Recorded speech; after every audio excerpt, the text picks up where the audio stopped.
دیں کہ آپ کے پاس آپ ذریعہ آمدنی بتا سکیں گے، سورسز آف انکم، اور یہ بتا سکیں گے کہ یہ پیسے میں نے کیسے بھیجے اور یہ کس طرح خریدی گئی. تو بڑے غصے میں آئے اور کہا جی میں تو استعفیٰ دیتا ہوں. کہا جی بسم اللہ ضرور استعفیٰ دیں. واپس گئے، اپنے سسر سے ملاقات کی. سسر صاحب نے کہا بیوقوف مت بنو، استعفیٰ تم نے نہیں دینا. شجاعت عظیم ایک اور کیریکٹر ہے، اس نے بھی کہا تم نے نہیں دینا، اور اس کو فارغ کرتے ہیں. یہ اصل میں ان ارنسٹ جو رجیم چینج آپریشن ہے نا، یہ اس بات کے بعد شروع ہوا ہے. یہ میری بات آپ یاد رکھیں. اور پھر آپ کو پتہ چل گیا ساری دنیا، میرا خیال ہے اگست ستمبر میں پورے سر عام جنرل اعجاز امجد کھلے عام بیٹھ کے محفلوں میں کہتا تھا ان کا سسر کہ یہ عمران جا رہا ہے، بس انتظار کریں، کبھی دسمبر، کبھی فروری، کبھی مارچ، یہ باتیں چلتی رہیں. اب سمجھ آئیے کہ یہ نواز، زرداری، یہ سارے کرپٹ لوگ کیوں نہیں پکڑے جاتے تھے. میں بہت حیران تھا یار، یہ عمران آ گیا ہے، پاور میں آ گیا ہے، کیسز ان کے خلاف ہیں، کوئی کیس نہیں چلتا، پروسیکیوشن نہیں ہوتی. اب پتہ چلا کہ سب سے بڑا مافیا، سیسیلین مافیا کا جو ڈان ہے وہ نواز شریف نہیں تھا، وہ جنرل باجوہ ہے، اور ابھی بھی ہے. اور اس کی تو ابھی آپ کہانی سنیں گے. میں تو خدا کی قسم کان پکڑ لیے. میں نے کہا یہ بندہ کس قسم، یہ کس مٹی کا، یہ کس ضمیر کا، یہ کس ماں باپ کی اولاد ہے یہ بندہ. خدا کی قسم ایموشنل نہیں ہو رہا. پتہ میں حیران ہوں، اتنے بڑے منصب پہ اس ملک نے اس کو سلیکٹ کر کے رکھا اپنے ملک کا دفاع کرنے کے لیے، اور اس نے ملک کے ساتھ وہ کیا. میں نے پچھلی دفعہ کہا تھا جی یہ اس باپ کی مانند ہے جو باپ اپنے اولاد کے ساتھ زیادتی کرتا ہے. تو لوگوں نے کہا اوہ کیا اس نے کی ہے. میں نے کہا نہیں بھائی، میں محاورتاً کہہ رہا تھا، مثال کے طور پر کہہ رہا تھا، اور ابھی بھی یہ کہتا ہوں کہ یہ تو معاف کرنا. اینی وے، یہ جو قبضہ مافیا بن گئی ہے نا ہماری فوج کی سینئر آرمی لیڈرشپ، گھروں پہ ہم دیکھتے تھے وہ کوئی قبضہ گروپ آ کے کر گیا. یہ تو انہوں نے تو باقاعدہ پاکستان پہ حساب کر کے. اچھا جی، باجوہ کی کرپشن پہ اب آ جائیں. احمد درانی نے جو یہ ایکسپوزے کیا ہے فیکٹ فوکس میں، اس نے ہر جو اس نے انفارمیشن دی ہے اس کے ساتھ ٹیکس ریٹرن لگائی ہے کہ یہ ٹیکس ریٹرن ہے، اس پہ کلک کریں فلاں. چونکہ پی ٹی آئی نے اس کو بین کر دیا پاکستان میں، ان کی سائٹ کو نا آپ ایکسیس نہیں کر سکتے پاکستان میں. میں نے وہاں سے کاپی کر کے پوری پیسٹ کر کے میں نے اپنے واٹس ایپ میں پھیلا دیے. آپ پلیز اس کو دیکھیے گا. میں اس کو ایک گوگل شیٹ میں بھی ڈالوں گا لنک، آپ وہاں سے جا کے جو میرا ڈاکیومنٹ ہے اس کو کلک کر کے آپ پڑھ لیجیے گا. اس کے اندر جو ٹیکس ریٹرنز ہیں ان کے لنکس نہیں ہیں. آبویسلی بڑا وہ کام تھا. میں انشاءاللہ کوشش کروں گا کہ میں اس کو وہ بھی ڈال دوں.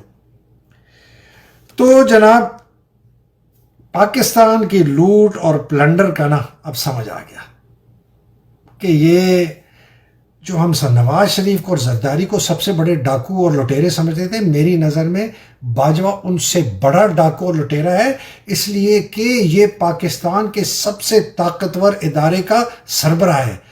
اس کا لوٹنا، پاکستان کو پلنڈر کرنا جو ہے ان کے گناہوں سے کچھ 100 گنا زیادہ ہے. کہ وہ تو چور و چکر بدماش تھے. ان لوگوں کو تو ہم شریف سمجھتے تھے، پاکستان کے محب وطن سمجھتے تھے، اپنے ڈیفینڈر سمجھتے تھے کہ ہمارا دفاع کریں گے.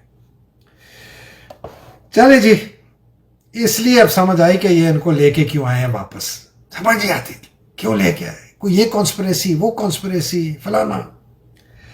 آج میں شام کو میں ایک اور صاحب کو انٹرویو کروں گا اسی میں کہ یار یہ سارا جو تباہی ہوئی ہے پاکستان کی، اور ہمیں جو $40 بلین چاہیے اگلے جون تک، وہ کیسے ہوں گے، پاکستان کہاں جا رہا ہے. باجوہ کی جی نورانی کہتا ہے کہ ان کی کو 13 ارب 12.7 ارب روپے کی کنفرمڈ ان کی ویلتھ ہے. 12.7 ارب جب سے یہ چیف بنے اور آج تک. اس میں وہ پلاٹ وغیرہ نہیں شامل، وہ جو ان کو فوج نے دیا تھا جب یہ میجر جنرل تھے، لیفٹنٹ جنرل تھے، یا جب چیف بنے. ان کی بیوی صاحبہ ماشاءاللہ عائشہ اعجاز امجد، اس باپ کی بیٹی جو اس مافیا سیسیلین ڈان کا بھی باپ ہے، اس نے ہمارا اندازہ لگائیں اس کی ویلتھ ریٹرن 2016 کہتی ہے 0 ایسٹ، 0.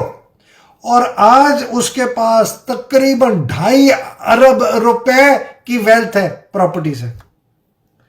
2016 میں 9 اگست کو یہ ویلتھ فائلر بھی نہیں تھی۔ باجوہ نے اپنی 2013 کی سٹیٹمنٹ میں کہا کہ اس کے پاس 3 پراپرٹیز ہیں، لیکن یہ فائل نہیں کرتی تھی۔ پھر باجوہ نے ستمبر 2017 میں اور 2 دفعہ نومبر 2017 میں اپنی سٹیٹمنٹ کو 3 دفعہ ریوائز کیا اور کہا کہ یار اس میں ایک پلاٹ بھی ہے، وہ میں بھول گیا تھا ڈالنے کے لیے۔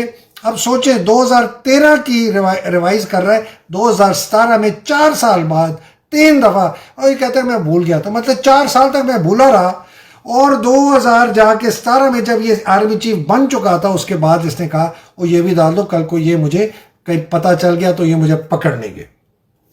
اس کی بیوی جیسے میں نے کہا 9 اگست تک نان فائلر تھی، 10 اگست کو فائلر بنی ہے ٹیکس کا، اور 28 اکتوبر 2016 کو باجوہ کی اپوائنٹمنٹ سے 3 ہفتے پہلی اپنی ویلتھ سٹیٹمنٹ سبمٹ کرتی ہے کہ یہ میرے پاس ہے۔ یہ تو اب بڑا کلیئر ہمیں سمجھ آ رہی ہے کہ یہ اگست سے ہی شاید فیصلہ ہو چکا تھا، جو اعجاز امجد نے بری امام میں بیٹھ کے اس کے ساتھ ڈار کے ساتھ اور شجاعت عظیم کے ساتھ بیعت دی تھی بری امام کے، وہ جو بھی ان کا ہوتا ہے رکھوالا جنرل افضل جنجوعہ کے سامنے کہ جی اس کو آرمی چیف بنائے، تو یہ اگست سے فیصلہ ہو چکا تھا۔ یہ ڈیٹا ہمیں یہ بتا رہا ہے۔ اس نے بھی عائشہ امجد نے اپنی ویلتھ سٹیٹمنٹس کو بیشتر دفعہ ریوائز کیا 2016 سے 17 سے، اور بیچ میں 9 ادر ایسٹس 8 ادر ایسٹس کہ میرے پاس 8 اور بھی اثاثے، اور بتایا نہیں کیا ہیں، کتنی قیمت ہے یہ نہیں پتا۔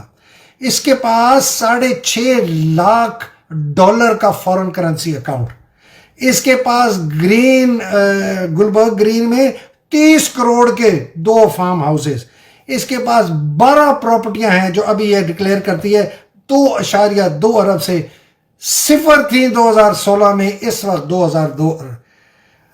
اب ان کی جو وہ ہیں ڈاٹر ان لا مانور صابر مٹھو کی بیٹی، اکتوبر 2018 میں 0 پراپرٹی، 0 ایک پراپرٹی نہیں، لیکن ایک ہفتے کے اندر 1.3 ارب کی اس کے پاس پراپرٹیز ہو گئی جب یہ باجوہ کو بیٹے سے اس کی شادی ہوئی 2 نومبر کو 2018 میں۔ اب یہ کہتی ہے کہ جی 2018 میں اس نے کمال ہے، 2018 میں 1.2 ارب کی پراپرٹیز ڈکلیئر کرتی ہے، ایک ہفتہ پہلے 0، اور کہتی ہے کہ جی یہ میں نے 2014 میں خریدی، 2015 میں خریدی، یہ نومبر 2016 سے پہلے خریدی۔ 2000 نومبر سے پہلے کیوں خریدی؟ اسے کہ نومبر 2016 میں باجوہ آرمی چیف اپوائنٹ ہو گیا تھا، ساری اپنی ویلتھ سٹیٹمنٹ 2014 سے لے کے 16 تک ریوائز کرتی، 21 تک یہ ریوائز کرتی رہی ہے۔ یہ اب دیکھیں، یہ ان لوگوں کی جگلری دیکھیں۔ میں تو میرے لگتا ہے یہ اسحاق ڈار ان کو خدا کی قسم یہ بتا رہا تھا آپ اس طرح کریں، ایسے اپنا ایف بی آر کو کریں، اور مجھے اب یہ سمجھ آ رہی ہے کہ یہ ایف بی آر ریفارم بھی کیوں نہیں ہوا۔ یہ شبر زیدی کو نروس بریک ڈاؤن ہو کے ان کو نکال کیوں دیا؟ یہ سارے بڑے بڑے جتنے ڈائریکٹرز تھے اور ڈائریکٹر جنرلز تھے ایف بی آر میں، انہوں نے آنکھیں دکھائیں شبر زیدی کو، نہیں کریں گے، جو مرضی تم کر لو، پین ڈاؤن ہو جائے گا ایف بی آر۔ شبر زیدی نے خود کہا ہے۔ یہ سب سے بڑا سسیلین مافیا کا باس قمر جاوید باجوہ ان کے پیچھے تھا، بیکاز اس نے اپنی جان بچانی تھی۔ اچھا، مانور جو ہے، جو ان کی صابر مٹھو کی بیٹی، اس کی 3 اور بہنیں ہیں، وہ بیچاری غریب غربا، جس طرح یہ حسین کے پاس بہت پیسہ باقی کسی کے پاس بھی نہیں، شہباز کا باپ بڑا غریب آدمی لیکن نواز کا باپ پیدائشی امیر۔